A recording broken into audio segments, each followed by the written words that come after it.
एक एग्जाम्पल मैं और करवा रहा हूँ आज आपको, रिटर्न की एग्जाम्पल करा रहा हूँ, कुछ नया मजीद नहीं करा रहा, क्योंकि मुझे लग रहा है आप में से कुछ बच्चे अभी भी घबरा रहे हो।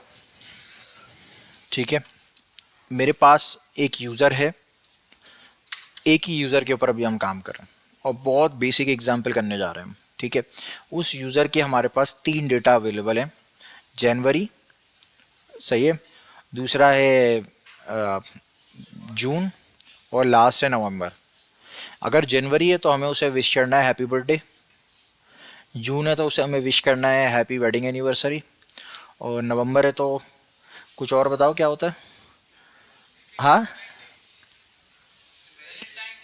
नवंबर में वैलेंटाइन डे कौन सा होता है? नवंबर में उसकी दूसरी एनिवर्सरी करवा देते हैं, 2 बीवियां इस बंदे की। नवंबर में उसको हम उसकी जॉब एनिवर्सरी विश कर देंगे। ठीक है, तो 3 केस है हमारे पास। जैन में क्या होगी? बर्थडे, और जून में होगी एनिवर्सरी। एनिवर्सरी सही है, स्पेलिंग सही लिखी है मैंने। और नवंबर में क्या होगी? उसकी जॉब एनिवर्सरी होगी। जॉब एनिवर्सरी मतलब उसको एचआर वाले खुश करेंगे। ठीक है, बड़े बहुत मुबारक हो, 2 साल हमारी कंपनी में पूरे हो गए आपके, छोड़ के मत जाइएगा बस। ठीक है, तो पैरामीटर में इसको मिलेगा यहाँ पे मंथ नेम। ठीक है, अब यहाँ पे आपने लिखा if month name equal to Jan. अगर जैन हो तो क्या विश करना है? रिटर्न कर दो आप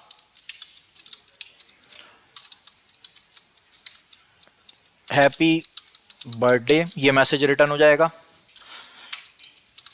एल्स इफ मंथ नेम अगर मिल जाए इसको जून, तो आप यहाँ पे क्या रिटर्न कराओगे? Happy wedding anniversary. और एल्स इफ मंथ नेम अगर मिल जाए तो आप इसे नवंबर अगर मिल जाए। अच्छा, 3 कैरेक्टर मैंने लिखे हैं तो यहाँ इसको भी हटा देता हूँ। अगर नवंबर मिल जाए तो आपने इसे क्या प्रिंट कराना है? Return congrats, you have completed 2 years in our organization.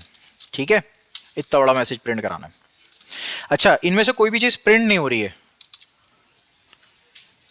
ठीक है, जब हम इस फंक्शन को कॉल करेंगे जिस यूजर के अकॉर्डिंग, ठीक है, फॉर एग्जाम्पल मैं यहां पे लिख रहा हूं ग्रीट मैसेज, हमें पता नहीं है कि क्या मैसेज है, तो मैसेज हम इसको पास करेंगे कौन सा मंथ चल रहा है उसके अकॉर्डिंग हम उसको मैसेज प्रिंट कराएंगे।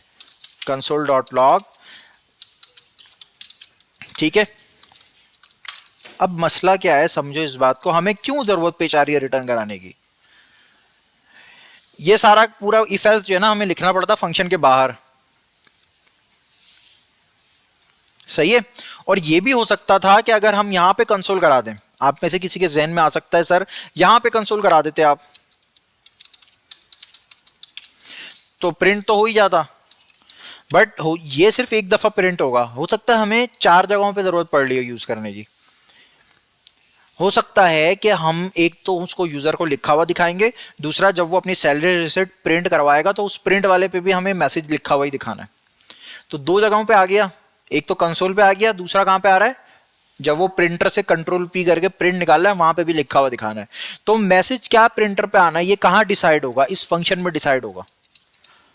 इस फंक्शन में हमने डिसाइड किया कि मैसेज क्या दिखाना है, वो यहां लिखा हुआ आ गया। अब इसको हम कंसोल पे दिखाएं, document dot Curie select all करके इनर एचटीएमएल पे दिखाएं, या कंट्रोल पी करे यूजर तो यहां पे जब कंट्रोल पी जब यूजर करे तो जब प्रिंट होना है यहां पे लिखा हुआ दिखाएं। तो ये सारी चीजें हम इस वेरिएबल में मिल गई ना वैल्यू, इस वेरिएबल को लिखेंगे। अब हमने मैसेज डिसाइड कर दिया क्या है, तो अगर मैं इसको चलाऊं तो यहां पे इसको ये मैसेज आ गया।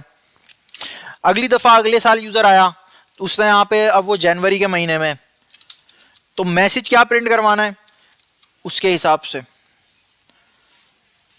आपने अभी कंसोल पे कराया है, ठीक है, आपको ख्याल आया कि कंसोल के अलावा डॉक्यूमेंट डॉट क्यूरी सेलेक्टर करो,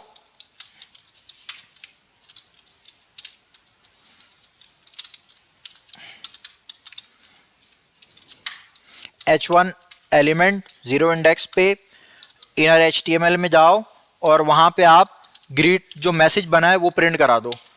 तो यहां पे आ गया हैप्पी बर्थडे, तो दो जगहों पे प्रिंट हो गया। हो सकता है 3-4 और जगह हो जहां आपको यूज करना हो। सैलरी स्लिप पे आप उसको लिखा हुआ दिखाना चाह रहे हो, आपको थोड़ी पता कि क्या लिखना है।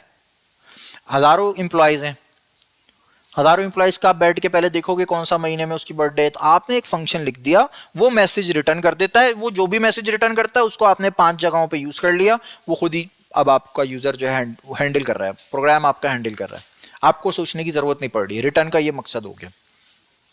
ठीक है, अब अगर जैन की जगह कोई और मंथ होगा, जैसे जून है, तो उसके हिसाब से लिखा हुआ आ जाएगा। ठीक है, तो उम्मीद करता हूं आपको बहुत अच्छे से रिटर्न का कॉन्सेप्ट समझ में आया हो। बाकी लैब में हम इसकी मजीद प्रैक्टिस करेंगे रिटर्न के हवाले से। वैसे तो हम फंक्शन की ओवरऑल एक प्रैक्टिस करेंगे, फंक्शन में एक टॉपिक रह गया है बस स्कोप वाला, वो मैं आपको मोस्ट प्रॉब्ली फ्राइडे को करवाऊंगा। आपको घर पे किसकी प्रैक्टिस करनी है, एक तो बेसिक फंक्शन बनाने की प्रैक्टिस करनी है, दूसरा आपको